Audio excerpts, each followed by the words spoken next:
This is a joint statement by the People's Loyal Coalition. There's a problem.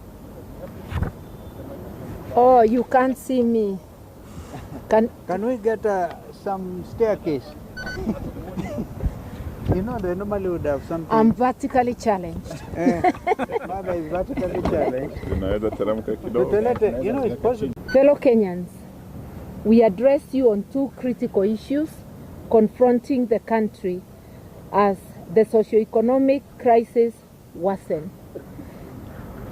The recruitment saying he is trying to recruit a William Ruto commission, electoral commission, instead of an independent electoral and boundaries commission.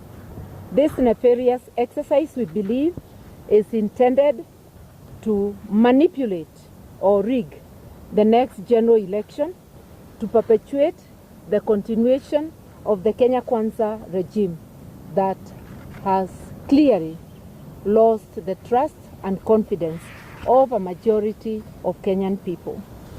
So far, the shortlisting process has left out Kenyans with credible qualifications and experience based on our assessment over the 1,400 who applied for positions. And it happened the same way with those who applied for chairperson. Quite a number of those who made the list have questionable credentials, and some of them have partisan interests and are either members of the UDA party and the ODM party, or managing somebody within UDA.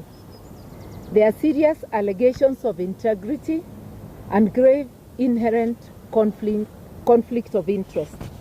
A number of the selected applicants are members of the executive structures of UDA and ODM and have in the last 3 years been beneficiaries of skilled public appointments by William Ruto and some by Mr. Odinga.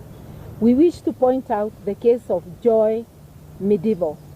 She has been the chairperson of the UDA Internal Dispute Resolution Committee. It is clear that Ms.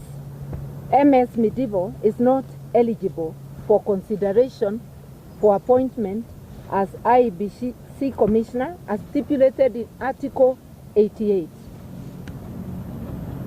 2A, Roman 2 of the Constitution. Given the clear position articulated in our supreme law of the land, why was MS Medieval shortlisted by the IB selection panel? This is a clear violation of our Constitution. More so, this is a great betrayal to young Kenyans who sacrificed their lives on June 25, 2024 in order to have a credible and independent commission, among other things. The cry of the Gen Z was transparency and accountability. Given the clear, Mr. Ruto's personal advocate is also set for an interview as a possible commissioner. We ask, how can a person bound by the principle of client confidentiality be expected to discharge his constitutional duty free of actual or perceived conflict of interest?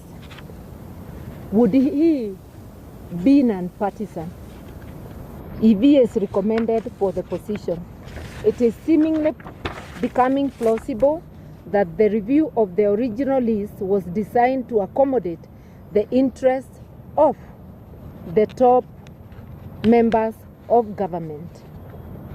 Worse, there are growing concerns about the National Intelligence Service, which has recently been accused of abductions, torture of civilian disappearances, and other human rights crimes and illegalities.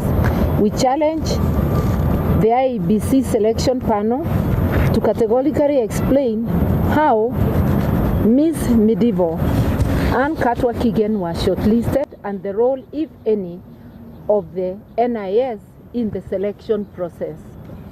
We also urge the panel, I want to add there, and anybody else who has conflict of interest, because there may be others whom we don't know and the public knows. We also urge the panel not to take part in any partisan actions that may pose an existential threat to the well-being of the people of Kenya by undermining electoral justice. And you know, electoral injustice has been a great problem in this country. The panel should only nominate persons who are beyond reproach and will carry out their functions in accordance with the Constitution of Kenya. We further demand that the principle of consultation and concurrence be implemented before the final appointment of the commissioners. Between Mr. Ruto and Mr. Odinga on one side and the opposition, which reflects the country's current reality. In other words, what we are saying is this: let there be consultations on one hand with Kenya Kwanza and its allies, and it's obvious ODM is an ally of Kenya Kwanza, and the opposition, which clearly, because the opposition touted in NADCO report for concurrence was the opposition in parliament. In parliament, the second largest party after ODM, which has now gone to government, is Wiper Party, led by my brother Kalonzo Musyoka. There is also the DAPK party and Jubilee, the wing led by Uhuru Kenyatta, the other wing having gone to KK. So when we talk of consultation and concurrence, we expect Ruto to consult His Excellency Kalonzo Musyoka, who will then gather the others and sit down for concurrence.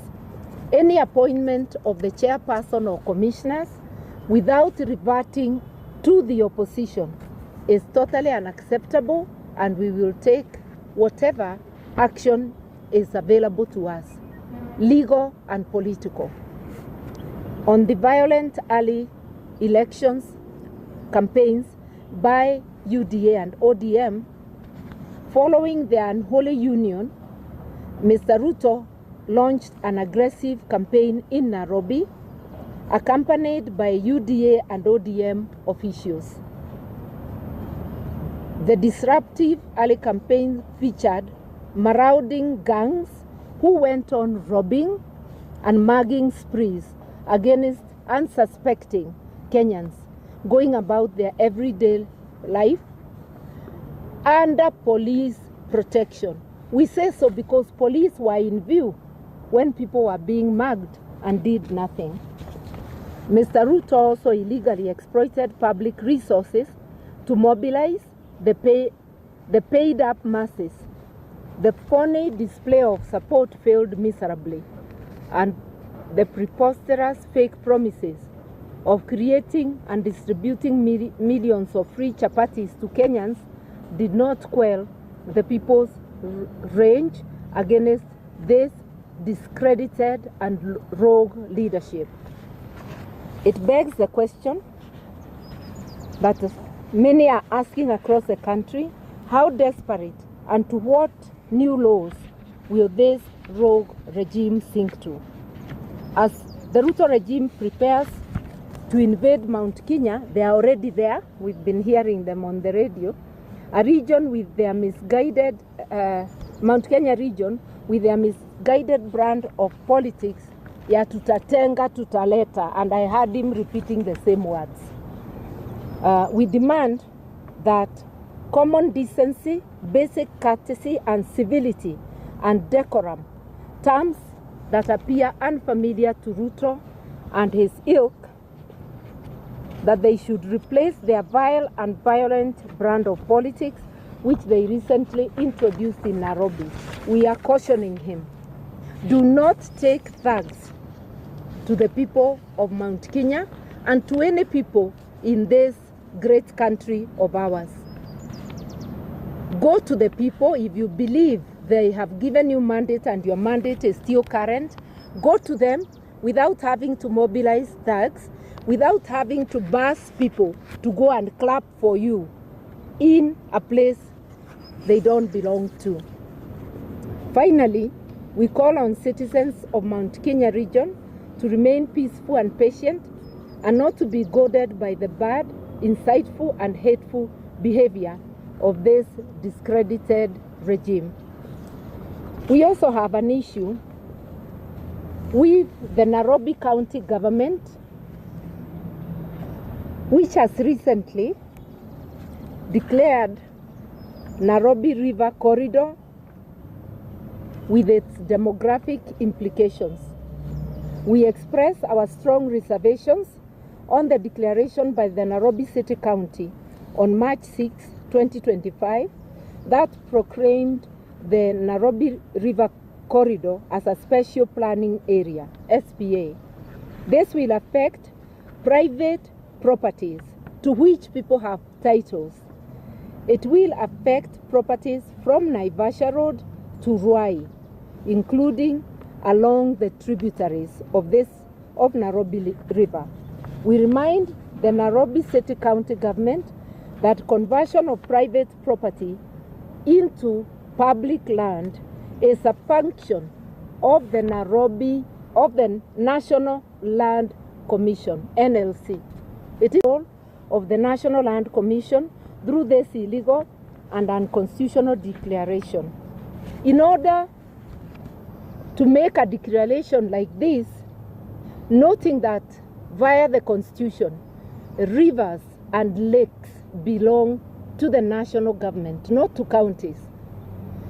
Therefore, if there is an idea to create this corridor, it must originate from the national government with a cabinet memo, with the necessary policy documents, and most importantly, there must be public participation and parliamentary approval. We categorically say that this move will change the political and demographic arrangement of Nairobi and must not be taken lightly. The People's Loyal Coalition will defend the interests of the people of Nairobi legally and politically. We thank you. Well done. Pole. Some water for mother. So I think we can